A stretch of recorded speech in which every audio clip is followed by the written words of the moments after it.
All week we've been counting down to David Letterman's arrival next Monday night on CBS with his new Late Show.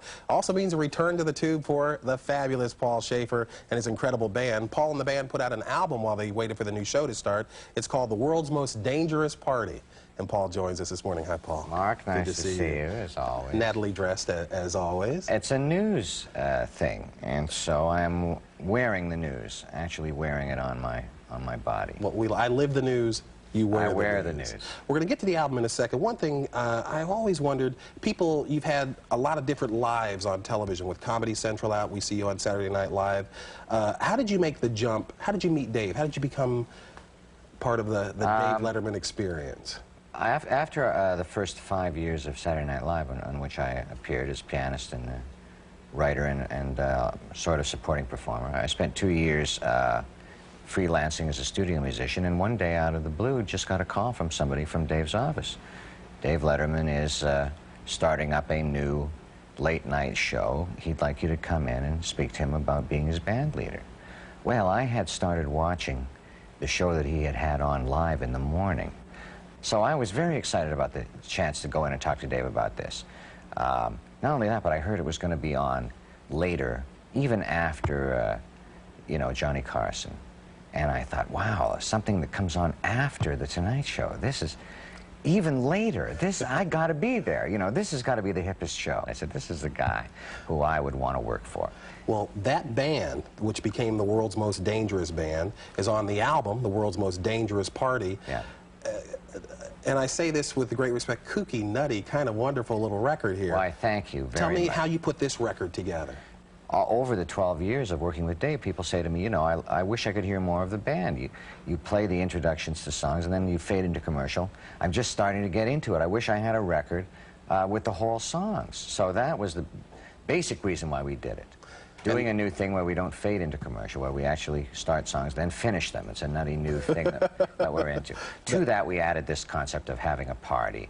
When Todd Rundgren came aboard as producer, he said, what if you're hosting the party like Hef at the Mansion? Hef always had cool parties. Well, you know, you remember those things, yeah, Playboy After Dark and stuff that we used to see, where he'd say, you know, come on in, Barbie's here, and Bill Cosby was there, Cosby and they always had all in the back entertaining the kids. You know, I've always wanted to do something based on that type of genre, so this was the time to do it. And on the record, it does sound like I am hosting the party a la Hef.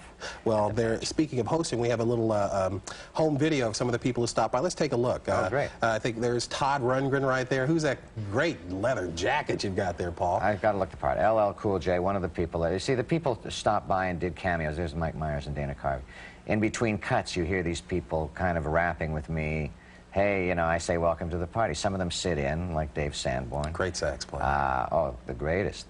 And we recorded them individually, one at a time. Then we recorded the music also separately. Then we had a party in the studio, invited a lot of people in to listen to the tracks that we had done, and we recorded the sound of them singing along, grooving to the music.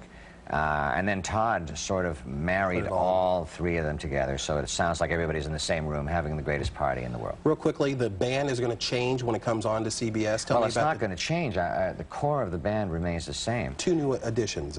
But we got 2 new additions. Very excited to have a gal named Felicia Collins on guitar. Very, very neat player. Just recently came off the road from doing a Cyndi Lauper tour. On keyboard, the great innovator, funk innovator, Bernie Worrell. Very great. You know who he is. Absolutely. Yeah, he invented a lot of the funk keyboard and bass funk stuff that we heard with George Clinton's Parliament Funkadelic thang, if I may use the vernacular.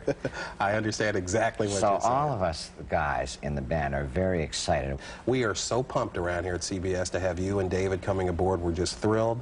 Pleasure to talk to you. Everybody has been so nice to me this morning and at CBS in general. I am very excited about it. That's because we love you. Just about a half an hour from now, Paul will be back with the band and a tune from the album they recorded on summer vacation. Paula? He's going to wake us all up. Get ready to have some laughter and meet the man himself, David Letterman, in the first of 2 exclusive interviews. That's tomorrow on CBS this morning. Now, just a few minutes ago, Paul Shaffer and I talked about the countdown to David Letterman's Late Show right here on CBS. We also talked about Paul's new album, The World's Most Dangerous Party. They recorded when they were known as the Party Boys of rock and roll. Now they're Paul Shaffer and the CBS Orchestra. The song you're going to hear is a great tune, Something About You.